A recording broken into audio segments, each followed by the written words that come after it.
sur vous, et quand vous avez l'impression que tout vous abandonne, que vous êtes seul au monde et que personne ne vous aime. J'ai vu là, la fréquence de Dieu.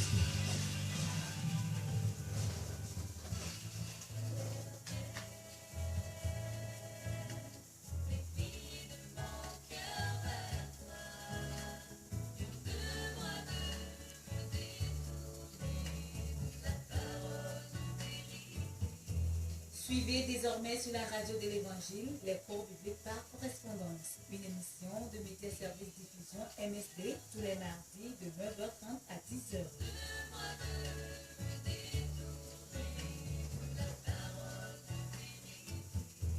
Contact 22 22 51 66 70 41 09 27 99 48 35 45. Email msdlomé2008@gmail.com. BP 60254 vers Lomé Togo.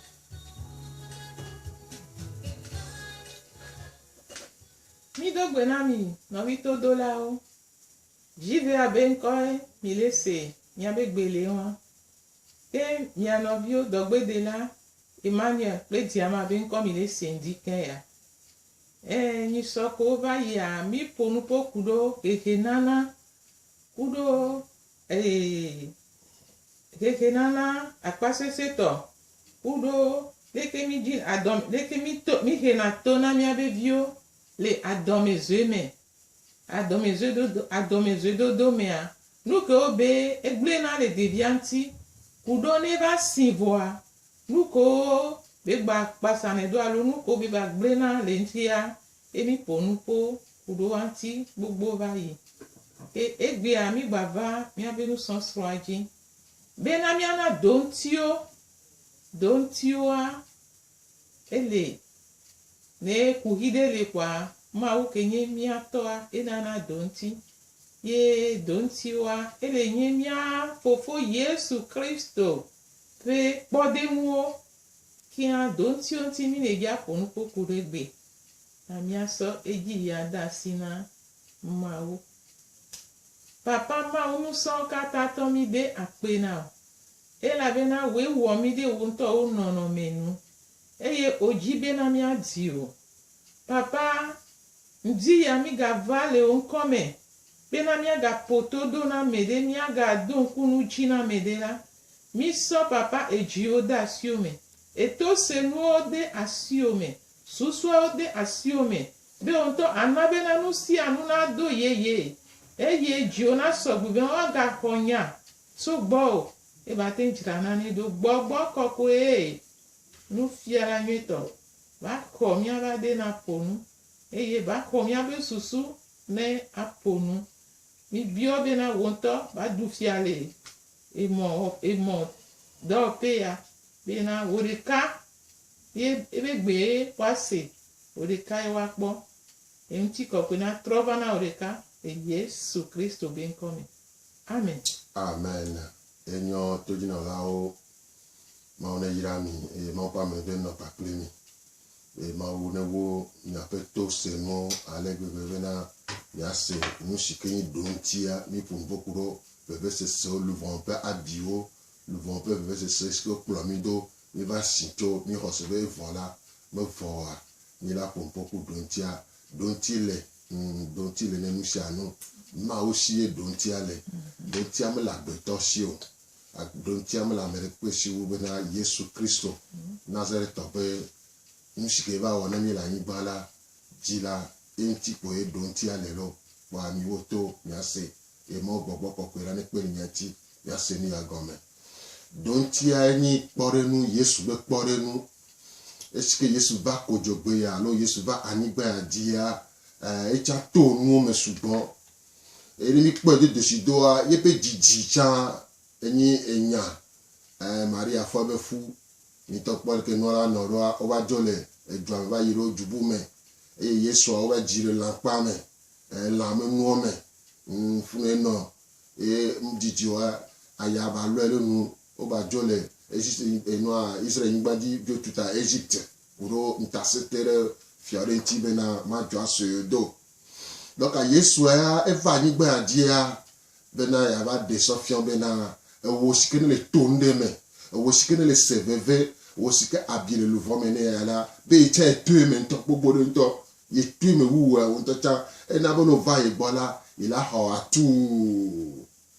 atu eye ya bla abia no ya nabe abia la ku eye o cha le rado me ple e ha me kutola o cha la te konu o cha la te de ata ada bolo ni pede de shidoa yesu o do abi yesu chanti o do abi yesu nti yesu ba bia me egbela to o abi me la yesu ba bia la ayodo de yesu Christ go come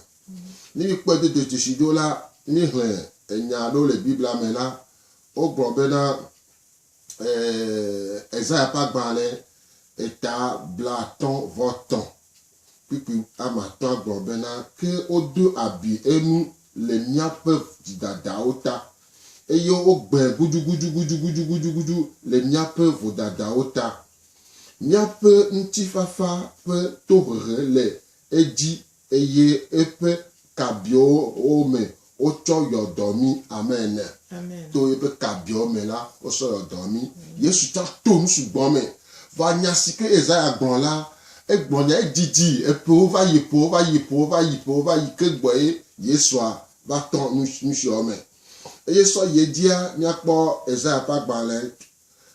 ta blaton voton la puis o wa gbon be na ke Yehowa di be ya cho to lele agban ya guju ne echo edokwi wo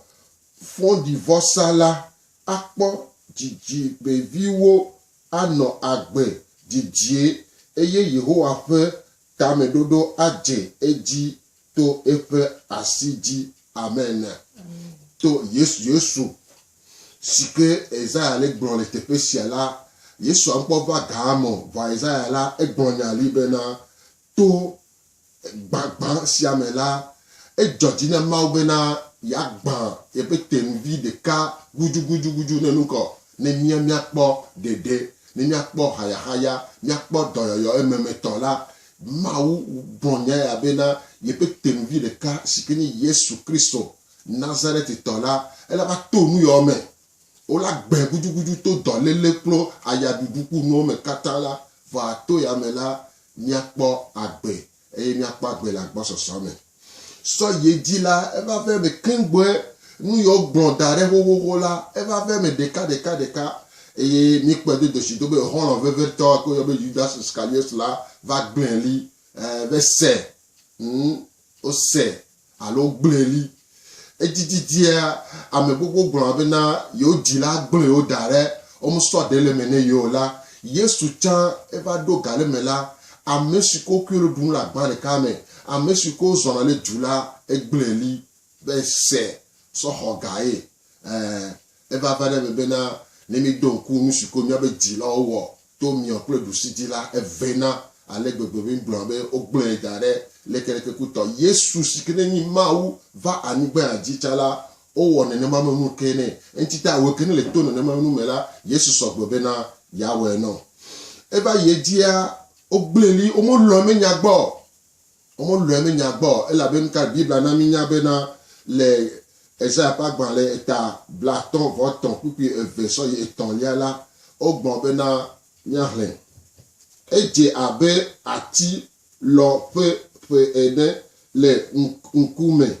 eye abe eken pe jeje cho anigba fufu me ene nono me ple de ka jeje mele enu ne nya de nku de o eye popo me enu ne epe nu jojuro nu mi o na juro mi o afrache amegbeto o do vle eye o gbe nutu pe hia ple amesiji dolele lela oni odovle abe amesita ochon nkume do la ne ene eye miebi de naneke me o Yesu esike ofue ataun ofue bara odom jakukune ehule sato tadine ehule salenti kutone la amo detala pabu amo mtila peplenfo mba jere kaje mba nyakpocho ena mo do vle o wo musikine dia de ka evegboa etogboa o sonya lenti ni pele mateo pa gban le tawo eve pipi blave vonne la farisateur son talenti be ele nyagbogbo von ple bezebol va amesia e wonu odu e wonkunu jesi o sugbon le drame voilà o sonya lenti be na ele nyagbogbo von ele nyagbogbo o ta flache ple gbogbo von siko yo be bezebol la ameskine wonya ela te va o cha o agbe be na o sonya lenti wo Yesu chamba ngba dia o sonya lenti gbogbo nto voa mo wo tukara va miami ona tukara karo mi bananu mi sunami ona nu va Yesu ya o sonya lenti ya mo wo tukara leko etita Yesu ko sonya lenti ya e sogbo be na ewoke o sonya lenti o chala ila te ho atu awo miskine dia e va be na o gbe o tasinti o jole gbo o karlin ka on va le gesema ni ma bo me la o karlin jo ni tikeke de ke mba koto le nti o ela te va me no chambe na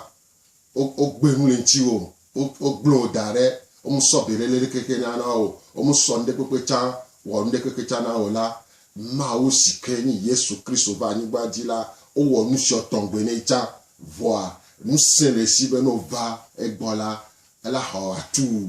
enya nu sikomo le to enya nu sikomo le to le same enya nu sikomo le to le keke me la e so bebe na yam kana o ya ho atu ayo dona o avenu o ni so ye di la ni mi po ebreto pa gban le ta maton pipi ama adre so ya me wo la Yesu se veve doya so kaka me devi me kena me po bode me po gere o di le la pa me o pe so ile Egypt ngba di o nto po so nkatima Jerusalem so yilo lebe du amela to me du meye nonu afofu ye o se dalo ete no nkatima ete no di yo li ato ko be koro betere ma alo tepe sikola di Yesu ale la mi po bebe se la o di le la pa me o npo tepe la no o npo tepe la no la la pa mo be po le yo di Yesu ale ma o si o ti fo kra ni gba di la mpote pela no o cha kene le sengwe egbe la eva na me no be na mpote pela no etita le bidi le doa domese la a o Yesu si kene va yigba adila fi ko dile yin wa voa me na le o mfa koni o nya on tita evaro ye won ne mo menu lo Yesu bua ya sugbo eva ve gare me jo la pe me e jo le to akudo no bi opa e to akudo no wa ho me e la be na Maria va divi et de ko di la paix mu nyakpone Yesu o to nyabe na obe Marie e fofu e divi mu suviale o don ko Emmanuel ma o le paplemi e to nya meka nyato mi no e nka Maria me tepe ga me la bena de le copia me alo le kwa me re le ke no la no lo e va ve me bena Yesu do di kaka va do gare me kwa e jo e na va gba fi be ke vi o do aton gbe me fun odo no pe vo agbeto vila ndo tepe sikela mlota alo adunu nle ndo ho ndo nka awu tepe o ndo afopa tepe o mmra batidi po tepe sikela mlonya aklome tepe vovovovo me adova wi cvv ya dunu le gboti agbola gboti chabe ao mate bio e cvv doya cvv mlona gbedapo dona gbera le gbedapo doya souvent ale gbegbe na e do wuri cvv le ni o megbela megbem le toa nu e ho gbese kaka na ekumeke e ho gbese to nu sugbon me wumi tu o e ko dija kaka ba si kaka ba to do adila e do ya sugbon e na ba me be na ba duna me gare mo bo Lazaro Maria kudo Martha pe apeme va gbere ka gbe Lazaro ke e ja wa fu va être foin et cvv e mo la gbeda fo o zune be na capital vi o fi ko so me kayo oni o zune o to na nya ho ho ne le mi o me la me bidi profita amerique pe exɔe de chade enya nu si ke ŋuti evalo mi ko ŋuti ta evalo bena be ete xɔ nu siawo xɔe la kpa me o zui o to nyahɔhɔe ne o foe o nu si ko mo agblɔ le anyigba dzi o gblɔ ne ewo kene le do tom kple ewo kene le kpɔ me la yesu to nu si ame wuwea ena be ne o va egbɔ la ela xɔ nu kɔ la xɔ atu eɖua ya sugbɔ yesu ɖua ya sugbɔ to veve sese me atɔ afɔ azɔzɔli ʋu kekevi me le si gã me la nɔ kekevi me o anɔ sɔ kekevi a me le o eto afɔ fisia fi ke le to afɔ ko le to nuɖuɖuwo awu dodo kutɔ mi kpɔ de desi de bibla me la nyɔnu ɖe kpe ɖe ŋuti gbogbo ɖe ŋutɔ nyɔnuwo aleluya ne mi o nyɔnuwo wɔ nusugbɔ te ni ena be to ya me la ne mi kpɔ ebretɔ ƒe agbalẽ tame ne kpikpi wi atɔ sɔ ade la enyi nunɔla gã aɖe si ke to nuwo me se veve ɖua ya ena bena ela te xɔ mi atu to míaƒe ayaɖuɖuwo me la ela te se gɔme be tse ɖua ya kpɔ ame ke me ɖua ya kpɔ oa ne o te gbogbo be ele ɖua ya ɖuɖu me nya ne ala nɔ kpɔ o le de vɔ ame ke ɖua ya kpɔ to ayaɖuɖu me kpɔ eye ne ke ɖe ŋuti o yóò de wo nya gɔme ne la be etsia to me kpɔ va bɔbɔ na anyi le ko to me la gblɔ ne ya se ya nye xoxoxo mi kpɔ ebretɔ ƒe agbalẽ ta ve kpikpi wo kple wuiadre la enu si ke eɖua ya eɖua ya sugbɔ ese veve sugbɔ ena bena ele klaro bena ame sia ame si ke ne te gbogbo yi la te xɔ atu yi la te kpe ɖe ŋuti mi kpɔ ebretɔ ƒe agbalẽ ta wo eve kpikpi evelia gbɔ bena to nu yɔ me la nu sia nu ke mi le to veve sese abi le luvɔ me yo o mu lɔ nye nya gbɔ yo o gblem da ɖe yo o si te ne ŋuti nye yo o to nyahɔhɔ na mu o gblem da ɖe o ƒom kpɔ o do abi ŋuti nye o blam si ko bla na hã ne o wɔ nu sɔ keke la yesu bena le ne nenema be nua me o to la danku na kpɔ ye danku na kpɔ ye lati so gadi la ese veve ye ɖu nu ese veve sese va zu nuɖuɖu ne lati so gadi edo apa bena papa se kewo elabe ewu nuwo katã nu ekɔ hu la anyi o foe barabarabara o foe ɖeka to ɖeka me o ɖo ŋdzakuku ne o foe so atisoga dro ne ŋute soe kaka me bubu afrikatɔ va so atisoga kuto o va yi ɖe gɔgota ntaseƒe be teƒe fi ko sena tame ko agbetɔ le ame teƒe yi gɔgota funu le o kɛ kudo plengo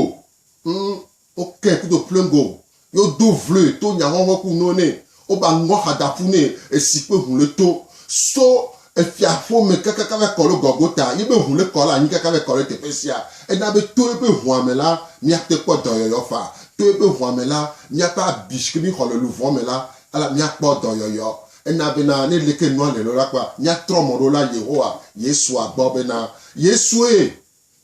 le ko heme ya o he kpakpa sese o do abinye luvɔ me o gbadzi na ŋkudzugudzu lo eti ta me va ŋkume na lo sẽ ame alo o trɔ si alo nkeke sia bena ewo ɖeka kpe la te xɔ ne ye eti ta yesu asɔgbe ame ke to nu ɖe me kpɔ la ye kpete sena me gɔme yare le madame si ani sɔkpe. yo ape kaka enyake mi de gblɔ wɔn bena yesu kristo kenye miaba pe tɔku de la eva do afɔ tome na mi edo gɔ na mi ebe do afɔ tome na mi egɔn be edzesi anyigba dzi ye nya nu ke le anyigba dzi wa eya eva na kpɔɖeŋu ena bena ŋde kpekpe ke le dzɔ ɖe agbetɔ dzi egbea eso ekɛ le ŋuti o sɔ afi ɖe va ɖo fún ye mu nye gbea gbe enua ge so dzi va le dzɔ ɖo dzi o sɔe so kaka ahome o sɔe so kaka vifɛ me o sɔe so kaka afi ɖe yo va ɖo fún bɔn ami dzi be miado ŋkue dzi na mia nɔnɔ bena efu kpekpe ɖe kpekpe mu le mia dzi egbe ke yesu ya mu to eme o de sia de ke mi le kpɔ egbea o ma dzesi o ya o ma kpɔ apo nyonyo ya o ma kpɔ apo asixɔxɔ ya apoa azoa adidiwa agblɔnya vlo ɖe ŋuti wa yesu to eŋɔ kpata me va yi de kpekpe ahedada ya olati engea ole amakpa engea yesu tongo patanti ba idobe ende o ehena nene benuba munye kpobe na jio de kabele jodo jodo yesu ji joda moji ke enu de ka ke ele vevere be mi awoa ele nyebe na mi ade afo mi ade ho se ba fo aba yesu agbo aba no ba come abio enyase era dinde gome no era kase no ne kase no wa nguse lesi nguse enye ebe huala strato apo abiwome lapo susume apo luvome apo utilame ye era baso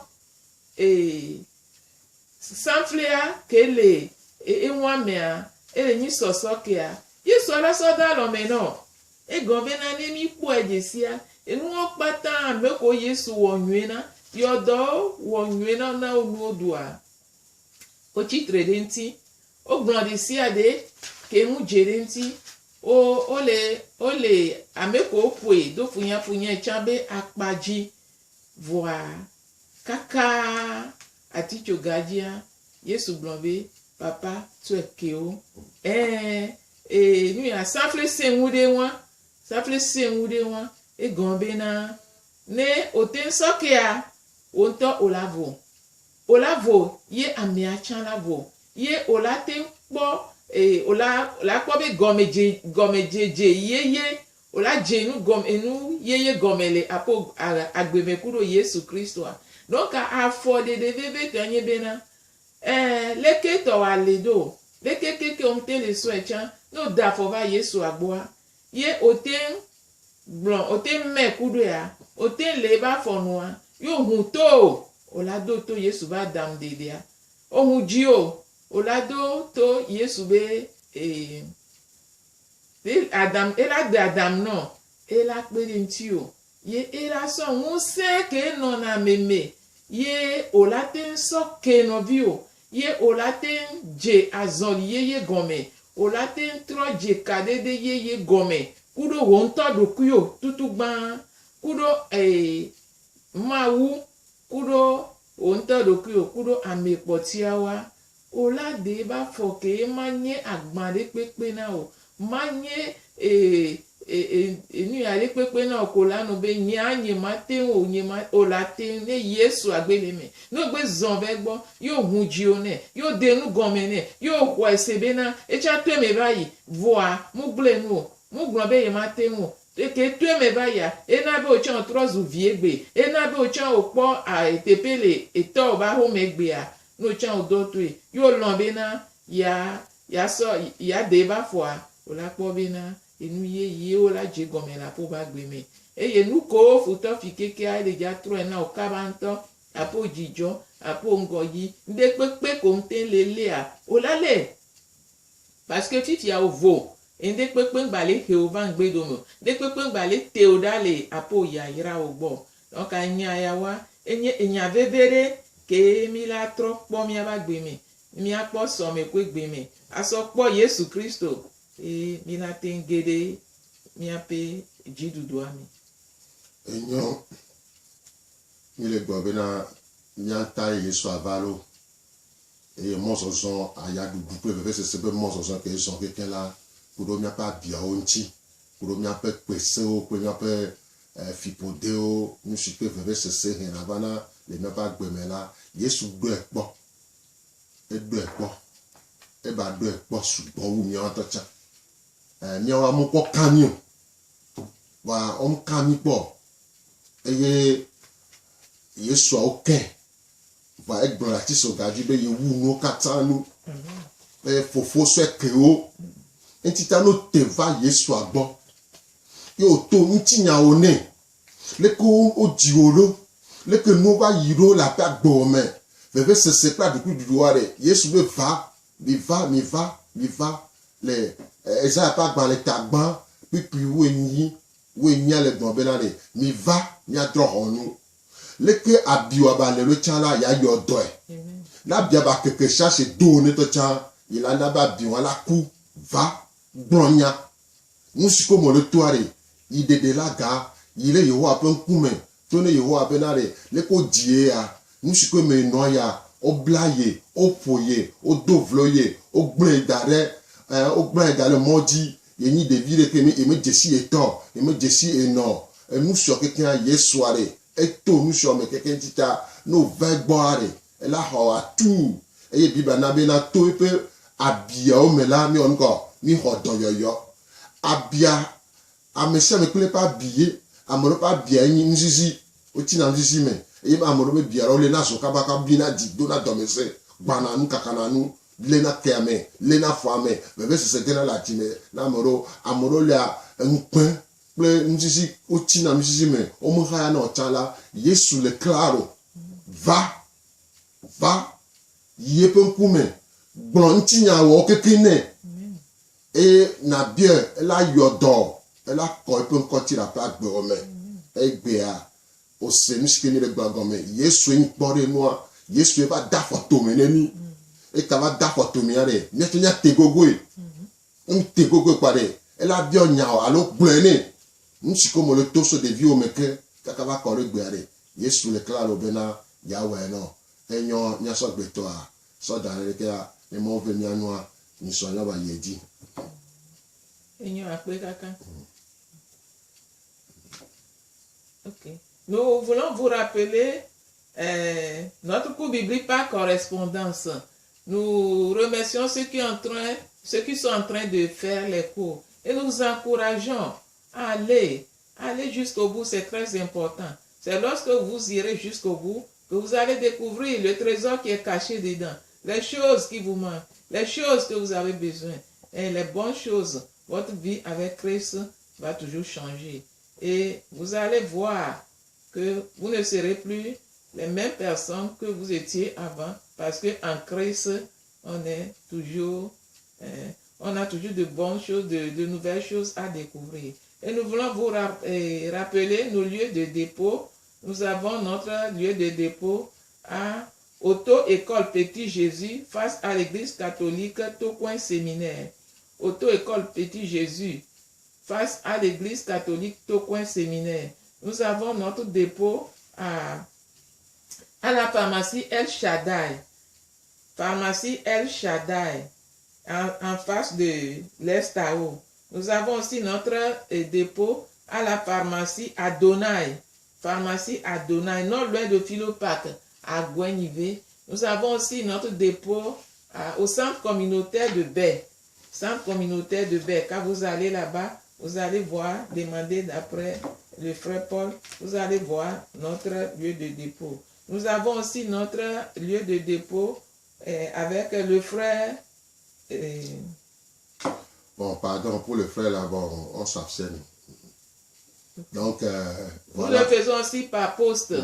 Par poste. Donc, ceux qui sont loin ou bien ceux qui ne sont pas à Lomé-Ville, ils peuvent le faire aussi par poste. Donc, par poste MSD Lomé, cours biblique par correspondance, BP 60 254 B. MSD Lomé, cours biblique par correspondance, BP 60 254 B, Lomé, Togo. Donc ça c'est pour ceux qui veulent faire par poste. Pour ceux qui voulaient faire ça par internet, vous êtes les bienvenus. Il y a www.msd-online.ch www.msd en minuscule _online en minuscule ch minuscule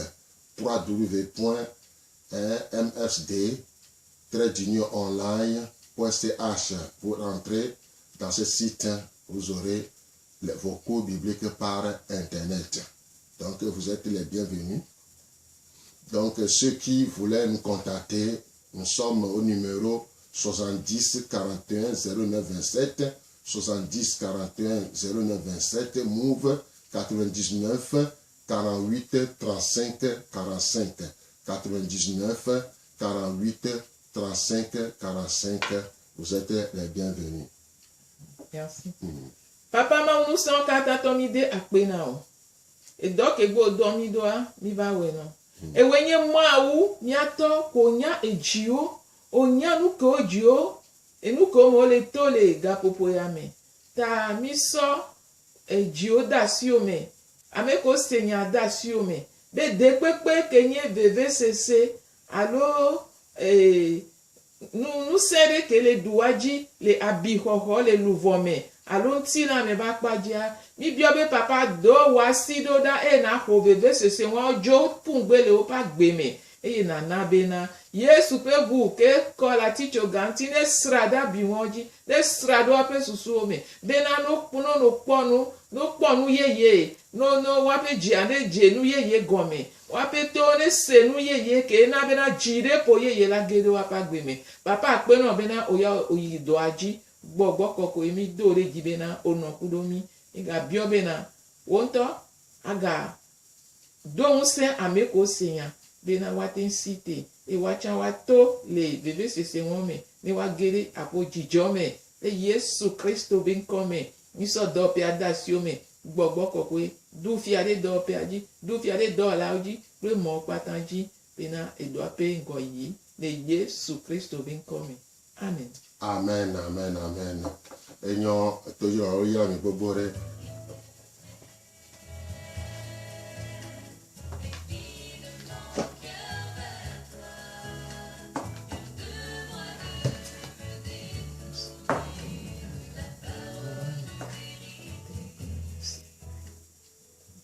C'était votre émission Les cours bibliques par correspondance, présentée par Média Service Diffusion MSD tous les mardis de 9h30 à 10h. Contact 22 22 51 66 70 41 09 27 99 48 35 45. Email msd